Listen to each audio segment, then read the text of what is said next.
I'm Any New Province, and this week we're going to find out if Demonic Vigor is possibly pauper playable. Demonic Vigor is an aura that was made pauper legal with the release of Dominaria. It costs 1 black to give enchanted creature +1/+1, but the most exciting part about this aura is that when the enchanted creature dies, you return it to its owner's hand. There are lots of spells that allow you to re-trigger creatures' enter the battlefield abilities by having them die. Supernatural Stamina and Angelic Renewal are the two most popular ones that come to mind. What makes Demonic Vigor unique is that it's an aura, meaning it can be tutored out of your library with one of the most versatile tutors in the entire pauper format, Heliod's Pilgrim. That's why I've built a deck around Demonic Vigor that allows you to synergize with both sacrificing creatures and snowballing a ton of value as the game goes later. This is Orzhov Aura Control. I'll start by explaining the cards that help us get a ton of value out of our auras and also find the auras we need when we're looking for them. First is Heliod's Pilgrim. Like I mentioned, it costs 2 and a white for a 1/2,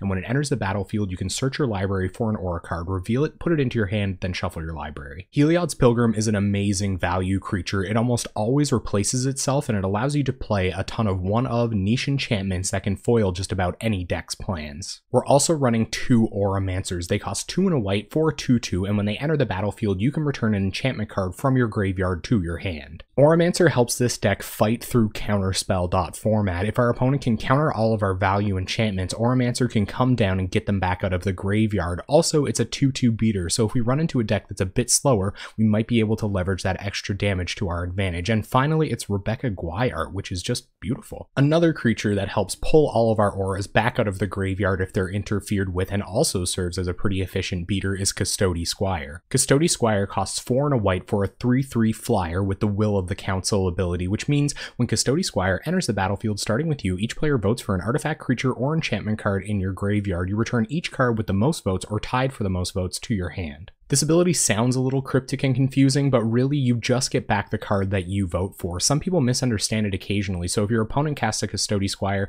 the card you're supposed to vote for should already say 1 vote on it in little blue writing if you highlight it in the graveyard. Alright, let's talk about the most exciting part of this deck, all of the fun one-of enchantments we get to run because we have Heliod's Pilgrim to go into our library and search them out. First, we have Crown of Suspicion. It costs 1 black for an aura that gives enchanted creature +2/-1. In a pinch, when we have to attack for lethal, we can put this on our own creature. Usually though, we want to put it on an elf or something because you can sacrifice Crown of Suspicion to give enchanted creatures and other creatures that share a creature type with it +2/-1 until end of turn. I really like this card as a one-of. It's a little bit more efficient than any other Wrath you can play if your opponent is on a lot of X1s with one creature that shares a type with all of them that incidentally has just enough toughness to hold the crown. Fate's Fetters is the first in a long line of pacifisms we're running in this deck. It costs 3 and a white, and when it enters the battlefield, you gain 4 life. Fate's Fetters is a really interesting pacifism effect, and again, I'd like having exactly one of these. It can enchant any permanent with an activated ability we don't want our opponent activating. Next, we have Hobble, which costs 2 and a white for an aura that draws a card when it enters the battlefield. That's pretty great. It already replaces itself. Also, the creature it enchants can't attack,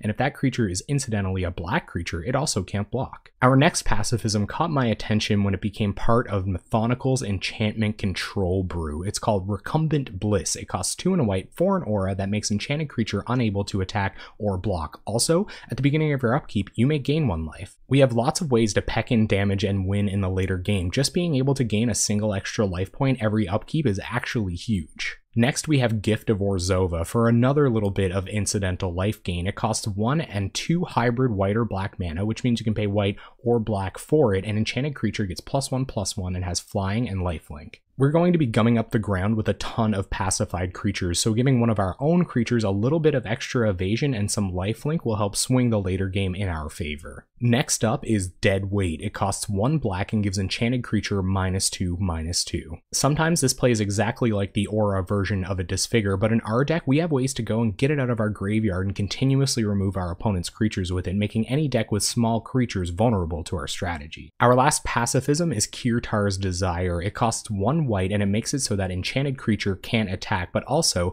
if you have 7 or more cards in your graveyard turning on Threshold, that enchanted creature can't block either. I think it's really important to have some 1-drop auras in the deck in a similar way that Mystical Teachings decks will run very efficient 1-drop removal spells at instant speed. Heliod's Pilgrim can go search up our Kirtar's Desire or our Dead Weight on turn 4 and use it to its full effect. Our last aura is another offensive one. This is Ethereal Armor. It costs 1 white that gives enchanted creature +1/+1 for each enchantment you control. It also gets first strike. I was toying around with Ethereal Armor, but I decided to ultimately include it. There are some decks that can simply go over us as the game goes on, so if we're against a slow deck, we can go search our library for an Ethereal Armor and really start laying the beats down. Next, I'm going to talk about some of the creatures we'd like to recur with Demonic Vigor and how we plan to sacrifice them to trigger their recursion. First, we have Lone Missionary. It costs 1 and a white for a 2/1, a pretty effective aggressive threat, and when it enters the battlefield, you gain 4 life. Like the rest of our life gain spells, this is another bit of incremental life total advantage to make sure that if we have to go into the later game with an aggressive deck, we survive to do so. Next is Dusk Legion Zealot. It costs 1 and a black for a 1/1, and when it enters the battlefield, you lose a life and draw a card. In a similar way that Monarch decks plan to play their cantripping artifacts as often as possible, we want to be able to sacrifice Dusk Legion Zealot enchanted by a Demonic Vigor to keep that value flowing.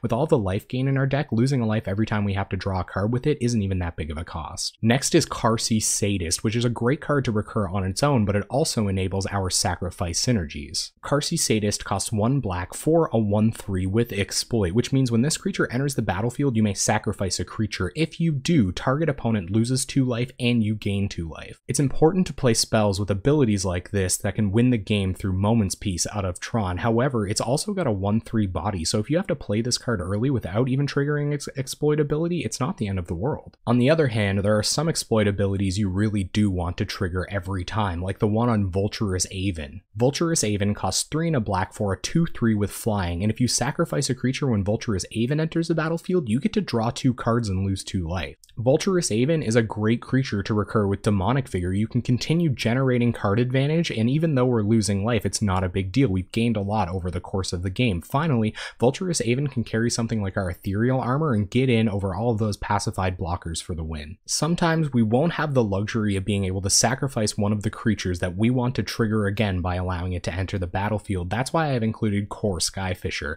It costs 1 and a white for a 2/3 flyer, and when it enters the battlefield, you return a permanent you control to its owner's hand. Core Skyfisher is one of those cards that can just carry a deck. It can start attacking for 2 in the air early, it can reset our enchantments if they have to go onto a different target as the game goes along, and it also helps us pick up any of our other value creatures to get a little bit of extra value out of them. Our last non-land card is Pestilence, and I had to include it because we have so many creatures with big butts and we gain a ton of life as the game goes on. Pestilence costs 2 black for an enchantment. At the beginning of your end step, if no creatures are on the battlefield, you have to sacrifice Pestilence, but it's okay, it's usually pretty easy to work around that. Pestilence's ability is pay a black, Pestilence deals 1 damage to each creature and each player. Alright, let's have a look at this mana base. It's a pretty basic 2-color mana base because we have a lot of spells we want to be casting early. First, we have Evolving Wilds, which you can tap and sacrifice to search your library for a basic land card and put it onto the battlefield tapped. We have Orzhov Basilicas, your black-white Karus. They enter the battlefield tapped. When they enter the battlefield, you have to return a land you control to your hand. When they become untapped,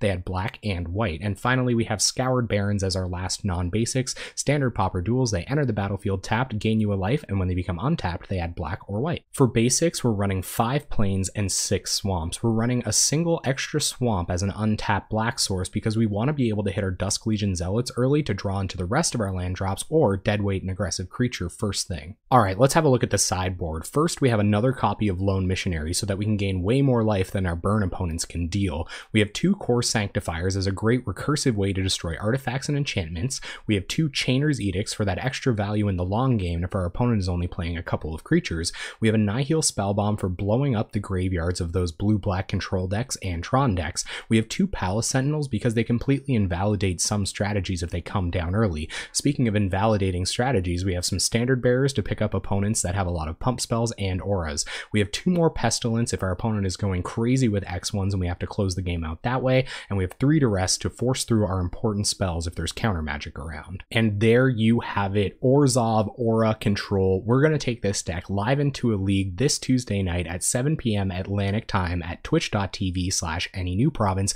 We're there every Tuesday night playing Possibly Pauper Playable decks. Before I go, I just want to remind you that you can like the video or subscribe to the channel down below. I'd seriously appreciate it. It's a great way to let me know you've enjoyed everything, and it really encourages me to keep making great Pauper content. Thank you so much for watching. I hope you enjoyed this deck tech, and hopefully I'll see you on Tuesday night.